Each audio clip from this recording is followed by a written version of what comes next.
This is a Jmix exclusive.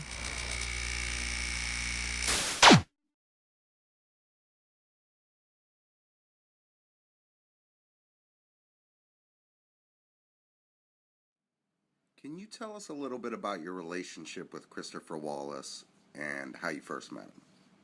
Oh, Biggie? Yes. Yeah, okay, I met Biggie. Let me think about actually how I met Biggie. I'm trying to figure out, I don't even remember how I met Biggie, but I do know that, Biggie was a rapper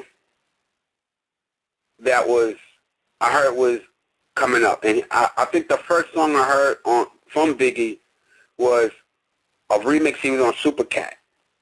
And I was like, yo, this guy here is a new artist coming up from New York. He's crazy. And there wasn't no deals inked in. Because I was already inside Puff Daddy, Sean Combs' circle at that time. I was already involved in the circle. So I knew who he was dealing with, what he was coming with. I knew all of that. A lot of people don't know that me and Puff at the earlier days of his career before he launched Bad Boy when he was at Uptown Records, I was, working with him. I was going to see him a lot. He would call me to his office, and, we were real tight. And so I knew Biggie was coming. I knew he was going to be an artist that Puff was interested in. So at that time, when I heard the Supercat remix, I was like, oh, I got to get this guy on a mixtape. You see what I'm saying? I was like, I got to get him to do it first for me. He's gonna be out of here. I knew he was going to blow. He just had a unique voice. He had a unique rap style. And I'm not sure how I got him to the studio, but one day, I think I seen him, or my management seen him, and we was like, yo, we need to get you to come to the studio and drop 16. And that was my main thing. Come to the studio and drop 16 on this mixtape. And one day he took the offer. He was like, yo, give me your number.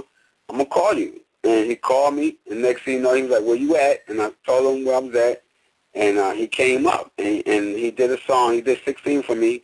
And then after that, we started hanging out time to time. He would come up to the Polo Ground Projects where I was from. Then he would come to my studio. My studio was on Riverside. And, time to time we would hang out. We would do parties. He would perform at parties. We would, those type of things. And that's how I met Biggie. Now, the Biggie that dropped the 16 bars for you, he was a little bit more unpolished. The Biggie that most people know is more polished and groomed rapper, molded by Puffy or Bad Boy. Which one do you prefer, the unsigned Biggie or the more commercialized sounding Biggie? I think I appreciate the commercialized Biggie more because the unpolished Biggie was more closer to the battle rappers. And, being that I was from Harlem, New York, we were based on partying. We loved to party. We loved to dance. And that's where I think the whole element came from with Puff. Puff knew that. He wanted everybody to dance, and that's where I come from, the party scene. So when Biggie started putting them songs together where you can dance to, I was like, this is it. He's out of here. Because I knew the difference. I knew the difference between sitting home talking about bad stuff versus talking about I'm happy and I love you and let's go party. And when he got to that stage, I knew he was going to be one of the best rappers in the world. So whoever polished him or made him advance his style was great at that. And I don't know who was credit for that, but it was great. Now, not a lot of people know that Biggie actually did buy beats off of you. Can you tell us that story? Okay, it was a time of my career where I was going through some things, and I really didn't have, I was like getting in trouble with stuff and a lot of different things, and my money was very low. And Biggie was still coming to my house. He was like, yo, Puff about to sign me, blah, blah, blah, blah, blah. And I was like, okay, that's great. Congratulations, and I'm proud of you, man. You did it. And can't wait to hear the album. And he was like, yo, I need some beats. So so at that time, I would do beats like every day, 2-3 beats a day, and I played him some beats, and he was just like, oh, I want these 2 tracks. And I was like, okay. So take them, vibe to them, write to them, and let me know, what you want to do, and then we take it from there. We handle the business part of it. And he was like, okay. So maybe 2 weeks went by, 3 weeks went by, and I was starting to feel like, is this going to really happen? And he was like, yo, to be honest, I don't think Puff wants to use those tracks, even though I like it. And you're my friend. You see what I'm saying? So he was like, because you're my friend, I'm going to give you $10,000 for these beats. I don't even know if I'm going to use them. But because you're a friend of mine, I see what you've done. You kind of slightly helped me in the business.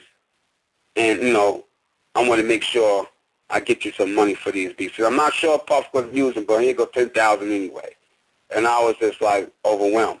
And from that moment on, I kind of, like, felt, like, incredibly appreciative of Biggie, because he didn't have to do that. And nowadays they won't do that. But he didn't have to take $10,000 out of his own pocket and give it to me for beats that were never used.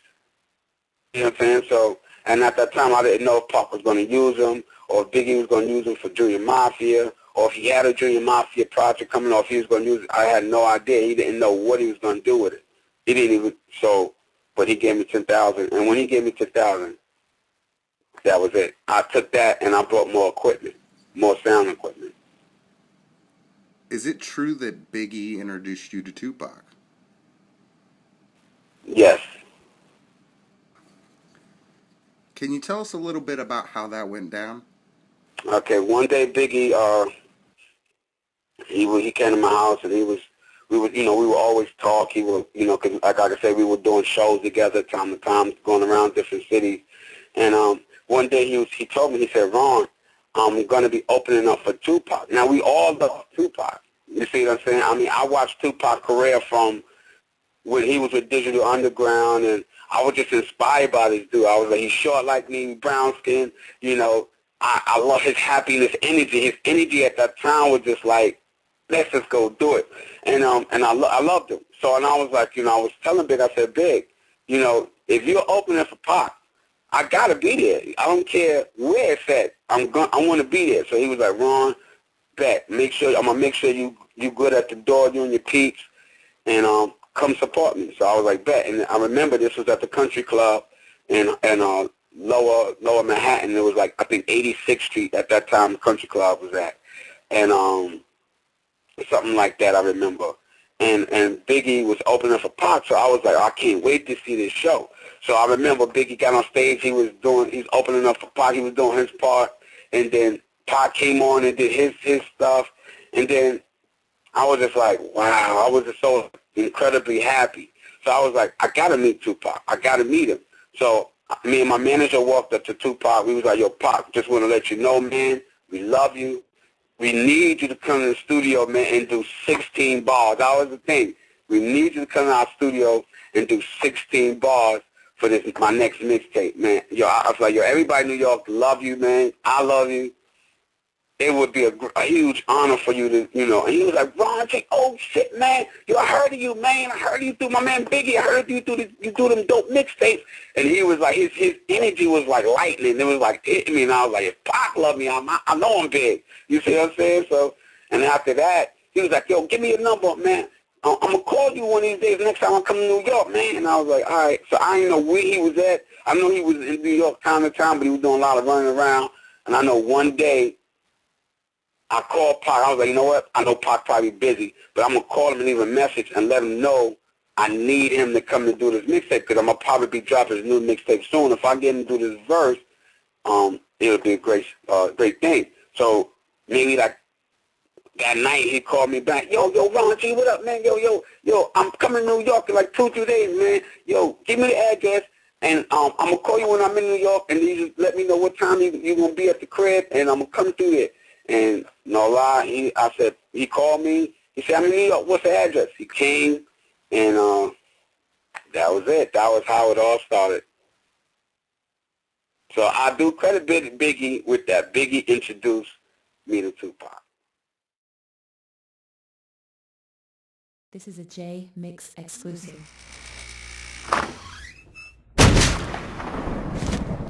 What up, shut up?